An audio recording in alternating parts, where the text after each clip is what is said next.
Hey there, everybody. I am Jeff. This is Tabletop Toolbox, and I am sending through the void today, episode number 51 of the weekly Ratchet. Today is going to be a little bit of a twofer party. What? 2 episodes in one? No, not exactly. You see, I only have 2 new games, only 2 answers to last week's question of the week, and just 2 recently played games. So it might be a little bit of a streamlined episode, but that's okay. Let's go ahead and get to it here on the weekly Ratchet.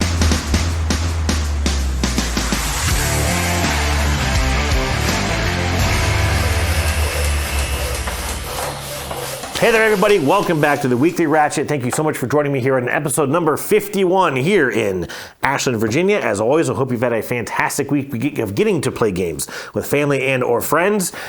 And that's all the words. That's about all I've got. So yeah, let's wrap this up now. It's been a bit of a hectic week here. Actually, a hectic couple of weeks. Just a lot of things going on in our personal lives. We're actually getting ready to sell our Airbnb cabin out in Shenandoah. We're very, very bummed about it, but it just hasn't really been hugely successful looking at sort of all of our tax records over the last year. It's just not going to pan out for us, and we're afraid that things are going to get even worse here in the next couple of years here in the U.S. So we want to try and get out from under that before it becomes a real problem. We did get a decent tax refund, and so we've been using that to kind of take care of some things around the house. Actually went out over the weekend and put down a deposit on a slightly used vehicle for my wife, a new Dodge Durango. She's very, very excited. It's a very, very nice looking vehicle. So she's really happy, and I'm happy, she's happy. Not jealous at all. No, maybe just a little bit, but no.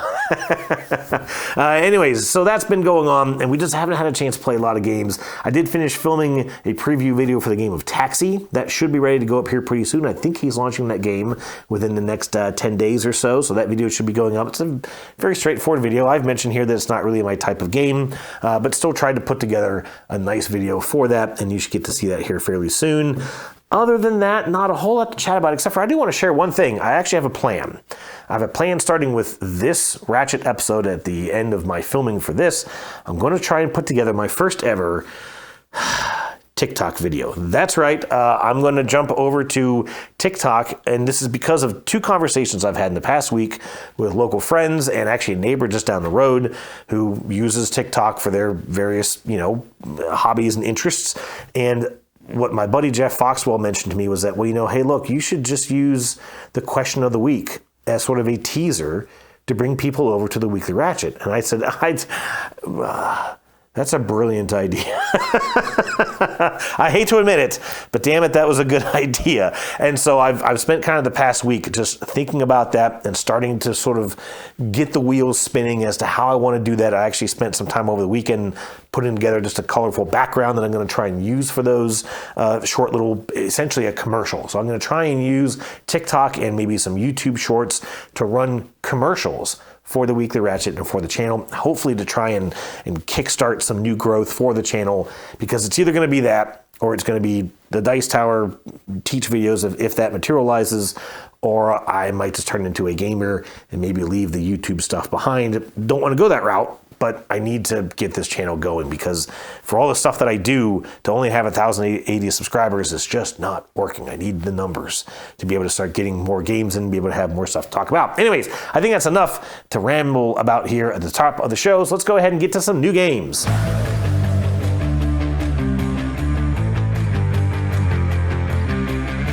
All right, like I said, just 2 new games here to chat about this week, and this first one's kind of amusing, I think. This is Rabbit Island. Now, I talked about this game just last episode as we played this down at the Unplugged Games Cafe as part of that Colorectal Cancer Alliance Game-a-thon fundraiser.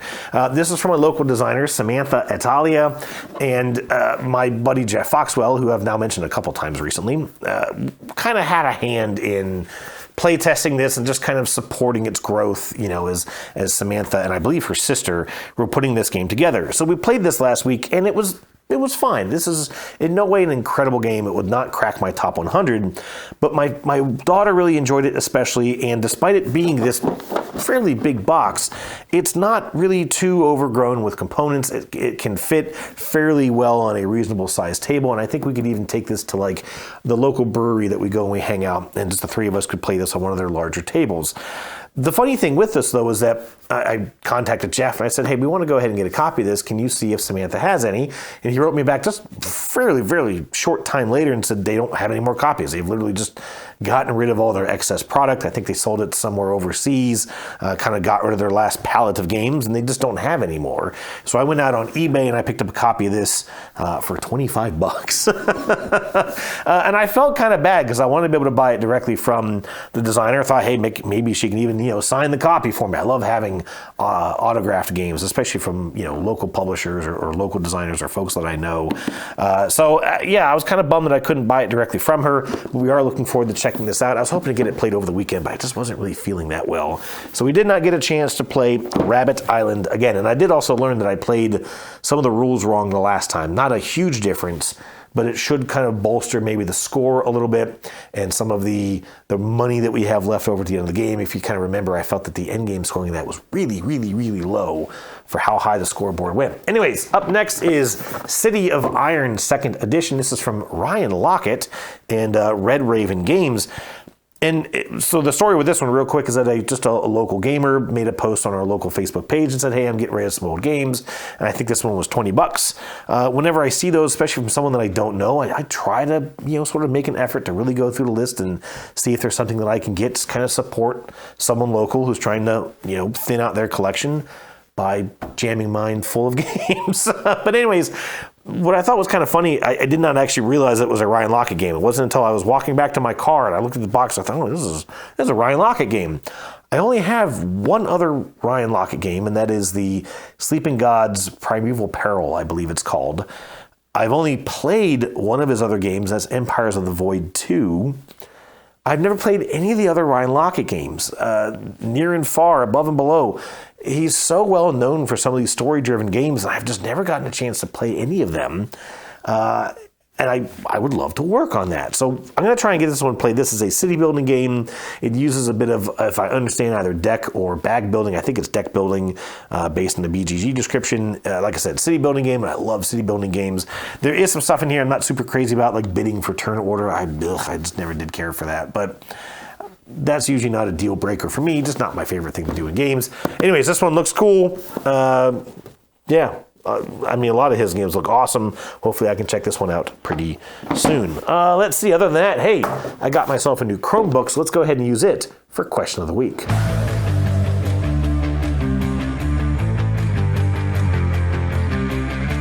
Alrighty, here we go.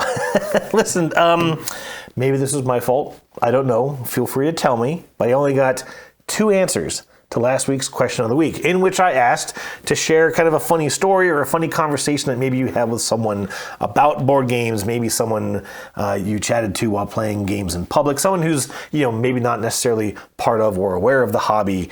And I didn't get much, so let me go ahead and run through these. Up first was Yukon Zach. Said he didn't have any specific stories to share, but that he loves surprising folks when they bring up a specific event, a topic, profession, or something similar. And he goes, hey, there's a board game about that. He mentioned such topics as Lewis and Clark, distilling whiskey, the fashion industry, prohibition, and many more. And I know what you mean. I've certainly done this too from time to time. I do it a lot to my daughter, actually, which drives her crazy. She'll talk about, maybe a movie or something. I go, hey, there's a board game about that. I did the same thing with Minecraft. There's a Minecraft board game.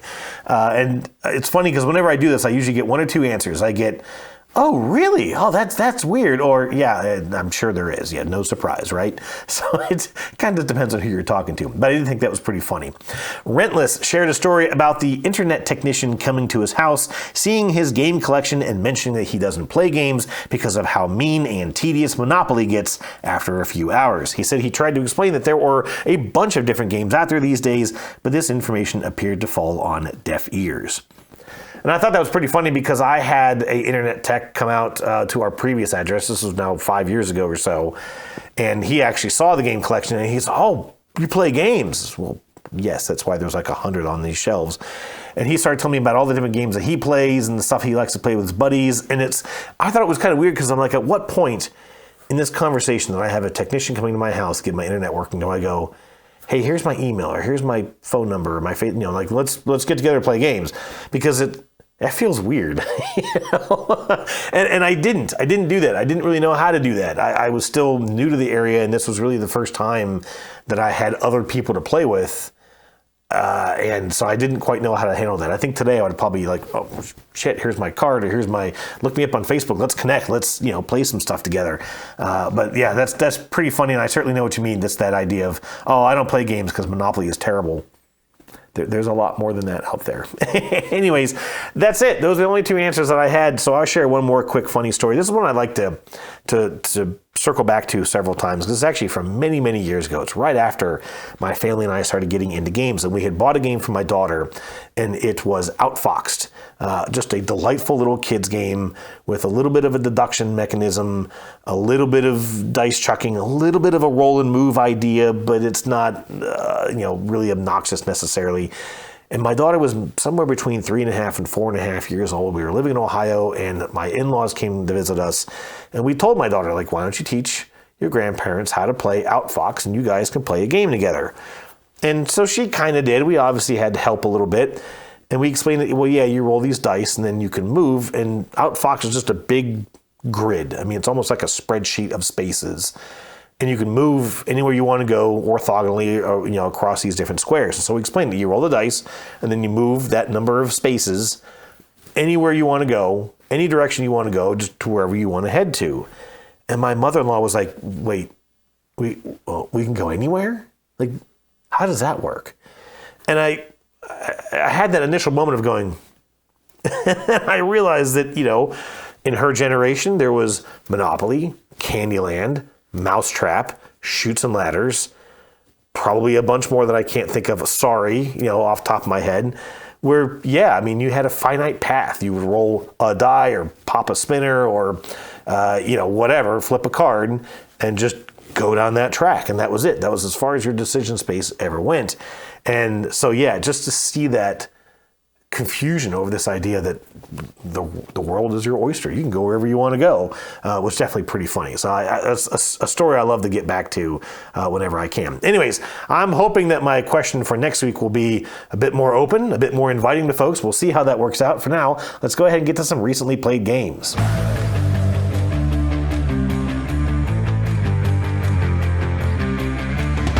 Okay, I'm going to get quickly through recently played games because you have heard of these before. Nothing incredibly new here. Up first, my buddy Jeff Foxwell came over. We finally got to hang out here in the treehouse and played a game of Dinogenics. This is with the new Arrivals expansion. Now, this is still a prototype copy. The actual game of this is not out yet.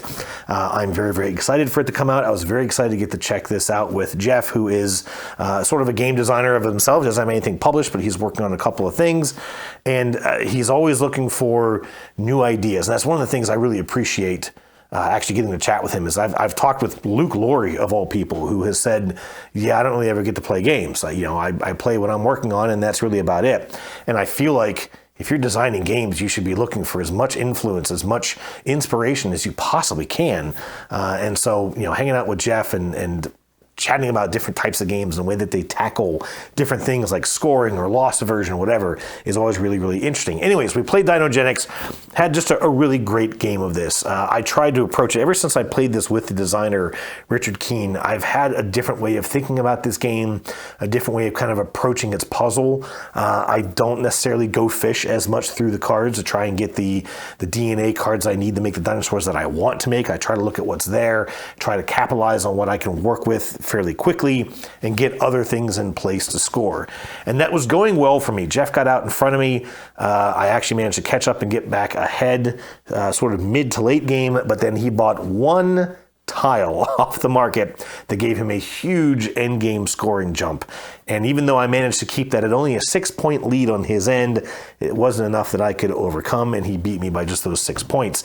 But we had a really great time with this. He really enjoyed the design of this. This is probably up there as one of the most thematic games that I have in my collection. It's up there with Rock Hard 77, just as far as dripping with theme and feeling like you are working a dinosaur park and all the challenges of growing that park and making the business successful, getting the points, getting the money, getting the customers to come in the door, all that kind of good stuff.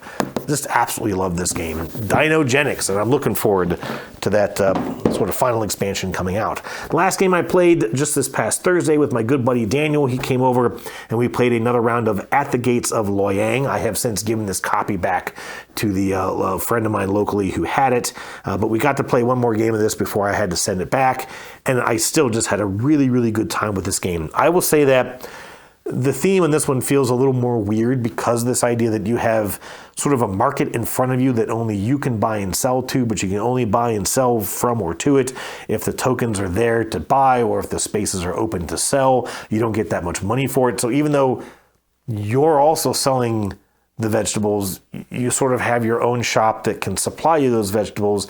I don't know. I like the game, but it is a little funky. Because of that, the teach is a little obtuse. And it just doesn't make the most sense when you're trying to explain it. Well, yeah, you can buy from yourself and you pay a lot of money to yourself, but you can also sell to yourself and you get like peanuts. I had a lot of fun with this play. I actually got a really, really nice score. Now, this one uses what they call, it's called the prosperity track. And you basically are purchasing your way up this track in each round. At the end of each action phase of each round, you can start to convert your money into points. And you'll get to move up one space on that track for $1 in each round. The first thing you get to do is move up that track for a single buck. And then if you want to move up again in that same round, you have to pay the value of the space that you're going to. So early in the game, you only need $2 or $3 to go up to the second or third space. But then eventually you're going to need $17, $18, which maybe you made a lot more money in that round, but your dollar isn't getting you as far up that track as it did early in the game. And that's really, really, really interesting. And I mean, it's kind of a score at the end of the game, but it's really just whoever was furthest up that track with 2 levels of tiebreakers that determines the winner. And I got really nice. I got it to 18. I was only a couple bucks away from getting up to 19, which is huge, at least according to the solo scoring rules of that game. So I was pretty happy with that. Just had a good play of it. And I'm going to aim to pick this up. It's actually coming from, I believe it's called Halloween Studios is doing a remake of this with Vincent Dutrait art. I don't know when it's coming out, but it says it's coming out this year, and I will definitely be looking to pick up a copy of that. That is it for Recently Played Games. I'm hoping we'll have some new stuff and some exciting stuff to share for the next week. But for now, how can I help you?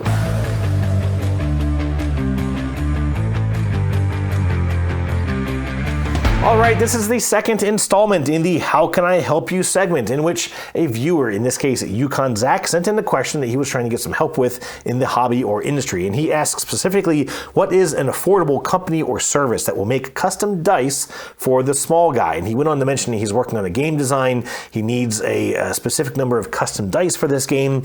And everything that he could find was relatively expensive, more than $1 per die, to try and get these prototypes made. And he wants to make something like 10 games at 14 dice a piece, and so getting 140 dice, understandably, would cost a good $150 or more. So I did a bunch of research here, and I will tell you, Zach, that Facebook is now just filling my page up with custom dice advertisements. Thank you. But anyways, a couple things I've dug up for you. Hopefully some of these might help. First, I chatted with Roy Canaday, and he recommended the Chessex company. Chessex makes dice you can buy at all kinds of stores all over the place. I've already emailed you about this, in fact, and we had a little bit of a conversation about that. I don't know if you got to look into them. My guess is they're still going to be in that $1 or more per die. They advertise that they can do dice for weddings or stuff like that, kind of cutesy, gamey stuff. And I don't even know if they can do a custom face for each of the 6 sides. It might only just be one custom side, again, for prototyping or for weddings or, sort of social things like that. Not a bad idea to look into, if I could hand out dice as kind of like a calling card, like, hey, check out my channel using these dice. That could be kind of amusing. But anyways, so there's an option. That's the company that he recommended. Now, I also knew from conversations with Roy and seeing, him on the Dice Tower that, he has made dice before, and he's done a lot of game design. In fact, that's why he left the Dice Tower, was that he wanted to have more time designing games. He's also fairly well known for Last Light, but I know that he's done a lot of custom dice for like Dungeons and Dragons and such like that. And you can make D6 dice, your standard D6 dice or your RPG dice, but you can also do custom dice.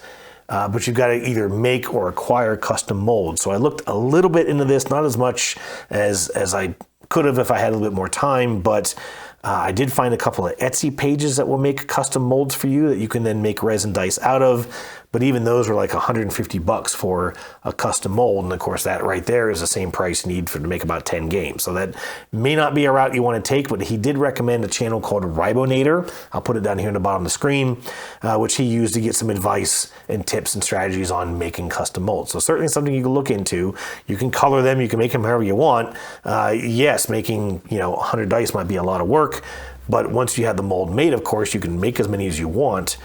Of course, at some point, it might become more cost efficient just go and buy 1,000 of them from a shop. But anyways, I also did reach out to Matthew Adams of Monkey Mind Games. Now, I had worked with Matt a couple times in the past. He made a game called Final 9 that I actually reviewed out in the Dice Tower a long time ago.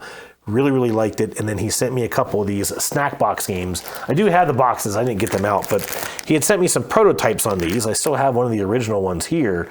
But what I then did was I went and I kind of made better print and play versions of those prototypes to make them look a little better on film. And in fact, here are some 3D printed dice that I had made for one of his games. I think this is called, actually I don't know what this one is called. Let me check. It was a space Slingshot Rocket Racers. I've honestly never played the final version once it came in from Kickstarter, but what are you going to do? He recommended two companies. First, he mentioned Board Games Maker, and my guess is you've probably already found them in your research. I have actually done an order with Board Games Maker. They sent me, and I meant to grab it off the shelf, but my copy of Leaving Earth, I have this really, really nice box that I ordered from Board Games Maker. I got the design off of Board Game Geek. I ordered it through their store, and I will tell you that it was $30 for the box and $35 to ship the damn thing. So that stung a good bit, and I'm guessing that you're going to pay a decent penny to get stuff made from them. I have had a number of prototype things. In fact, that Dinogenics box I just showed you was from Board Games Maker, and Richard basically just ordered a single shot of it. They made it and shipped it directly to me to do my review for. So it's out there as an option. The other thing that he mentioned was What's Games. I'll spell that out here as well. They are a Chinese company. They do manufacturing of all kinds of different board game components.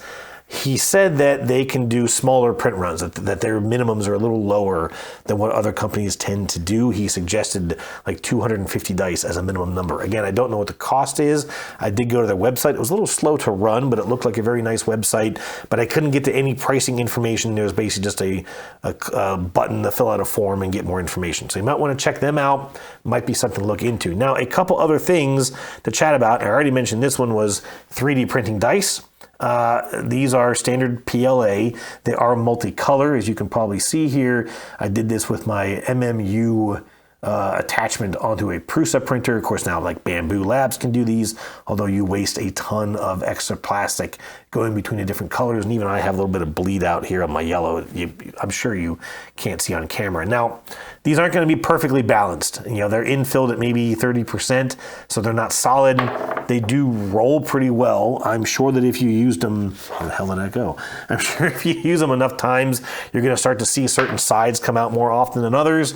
But for prototyping, for demoing at a convention, these will work for you. No, they're not perfect, but they look the way you want them to look. I did have to print these kind of large to get the detail on them. This kind of explosion sign, didn't come out very well if I had it small. And of course, picking the right colors, that green rocket is almost completely washed out from the green and the white. But still, these are an option you could look into. I also did find that you can get blank dice from Amazon or Temu, which I wouldn't buy anything from Temu, but you can get just blank, plain acrylic dice off of Amazon and then use clear vinyl and print your designs on and put them onto, blank dice. Yes, it does have more of a stickered look to it, but again, you can still get the exact pattern that you're looking for. Could even possibly dabble with some different colors, at least through the printer, to get the look that you want. Again, for prototyping, it should get the job done. And then lastly, I do want to mention that there's a bunch of Facebook pages about printing and playing games. One of my favorites is Martin's Print and Play Hideaway. I don't know Martin personally, but I've certainly chatted with him a bunch of times. He is a master with the Cricut. He has gotten the Cricut to do things that I cannot get my Cricut to do. But I went on there. In fact, the idea of the blank dice with stickers came from his page that someone has suggested there. So you might be able to go out to some of those print and play pages and just search for dice or custom dice and see what other people are doing to try and get their ideas or their prototyped or their copied games or whatever put together. Hopefully, some of those suggestions might work to get you pointed in the right direction. Thanks for the question, Zach. And that's all that I have for these How Can I Help You segments right now. So if you've got a question on the hobby or the industry, something that you just want to know about games, this is kind of an Ask Me Anything, but not about me. It's about gaming. Feel free to send in your questions. You can email them to me, tabletoptoolbox@gmail.com. You can put them in the comment section, and I will get to them as quickly as I can. Other than that, let me go ahead and flash up the question for next week. And this is, what do you think about reviewers that give games a score? If I say that a game is a 4, what does that mean to you, if anything? That is the question for next week. Hopefully we'll get some good conversation coming out of that one. And for that, that is the end of episode 51 of the Weekly Ratchet. Thank you as always for stopping by. Hope you have a great week of gaming ahead of you, and I will chat with you soon, folks. Cheers.